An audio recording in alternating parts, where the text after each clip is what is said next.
As soon as I got into the car, I clutched my hands tightly, trying to stop them from trembling. My mind was a mess, but I kept repeating the same thing to myself, over and over again, like a mantra.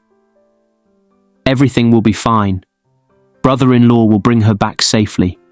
Ari is going to be fine. But no matter how hard I tried to reassure myself, I couldn't ignore the gnawing fear that was eating away at me.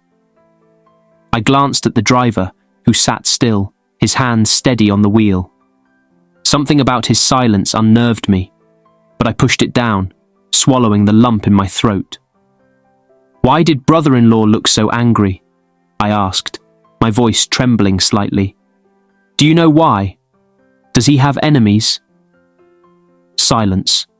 The driver didn't even flinch. I clenched my fists, my frustration bubbling over. "I'm talking to you," I snapped, my voice louder than I intended. Still, the driver said nothing, eyes fixed ahead as if he hadn't heard a thing. I turned to look at him, my anger melting into guilt. I wasn't helping the situation by shouting. I'm sorry," I muttered, running a shaky hand through my hair. Is my sister going to be all right?" This time the driver nodded. He didn't say a word, but that simple gesture was enough to calm me, if only a little. I sat back in the seat, chewing on the inside of my cheek, staring out the window as the city streets blurred by. Minutes later, the car pulled up in front of the house, and I bolted out, not caring about the shopping bags still in the back seat. My legs felt heavy as I rushed upstairs, taking the steps 2 at a time until I reached my room.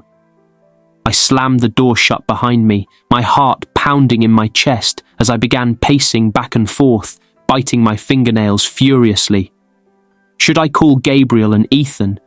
Should I tell them what's going on? I stopped abruptly, staring down at my phone in my hand. They had a right to know, didn't they? If something happened to Ari and I hadn't told them, they'd never forgive me. My hand trembled as I pulled up Gabriel's number and pressed the call button. The phone rang, and rang, and rang. No answer. I gritted my teeth, hanging up before dialing Ethan. My hand trembled as I held the phone to my ear, hoping, begging that he'd pick up. But again, there was no answer. "Pick up the phones, you bastards!" I shouted at the screen, my voice cracking with desperation. "Why are you so big-headed?" I tossed the phone onto the bed, pacing once more. But I couldn't leave it like that. They had to know. I grabbed the phone again and quickly typed out a text to Gabriel. "Ariana's been kidnapped. I don't know the details, but she's gone. Her husband is trying to find her. I thought you should know." Before I could even put the phone down, it buzzed in my hand. Gabriel's name flashed across the screen, and my heart leapt into my throat as I answered, "Gabriel." "What do you mean, kidnapped?" Gabriel asked, his voice sharp. "And where was her so-called husband when this happened?"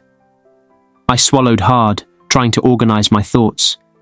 "We were out shopping. Everything was fine until the car suddenly stopped. Out of nowhere, these men appeared and took her. I didn't know what to do, but then brother-in-law came and told me he'll bring her back safely. But I'm so scared, Gabriel. Our poor Ari must be scared to hell." Gabriel was silent for a moment, and out of fear, I couldn't stop myself but tumble out the words faster. "Look, Gabriel, I know Ari made a big, unforgivable mistake, but you wouldn't want something to happen to her, right? I know you love and care for her." "Stop, Matthew," Gabriel interrupted, his voice cutting through my rambling. "You're making my head spin." I stopped, my breath shaky, waiting for Gabriel to respond. "It's good you said her husband told you he'd bring her back safely," Gabriel continued, his tone cold. "So there was no need for you to call me. I'm at work and I'm very busy. Next time, don't disturb me with matters like this." The call ended abruptly, leaving me frozen in place, my mouth hanging open in disbelief. Gabriel, the brother who had raised me, Ethan, and Ariana. Is he the same brother who had just brushed me off like it meant nothing? My heart pounded with a mixture of shock and fury. How could he say something like that? I stood there, utterly stunned, anger coursing through me as I stared at the now silent phone. As I stood there, utterly lost in thoughts, I felt my throat going dry with anger. What the hell just happened? I muttered to myself. I needed a glass of very cold water before I burst out. I turned on my heel and stormed out of my room, the weight of my brother's words pressing heavily on my mind. With each step down the stairs, frustration bubbled within me. I can't believe that bastard of a brother of mine. How could he say that about Ariana? I knew she had made a mistake, but couldn't he just let it go? I reached the kitchen and yanked open the fridge, grabbing a bottle of water. I unscrewed the cap with urgency, poured a glass, and gulped it down like a man parched in the desert. The coldness slid down my throat, a brief relief against the fire raging inside me. I dropped the empty glass onto the island, the clatter echoing in the stillness of the kitchen. As I turned to leave, the frustration turned into determination. I needed to confront Gabriel again, but just as I crossed the foyer and headed toward the staircase, something caught my eye. My heart raced as I whirled around and saw her. Ariana. My heart soared. She's back. I rushed over, arms outstretched, pulling her into a tight hug.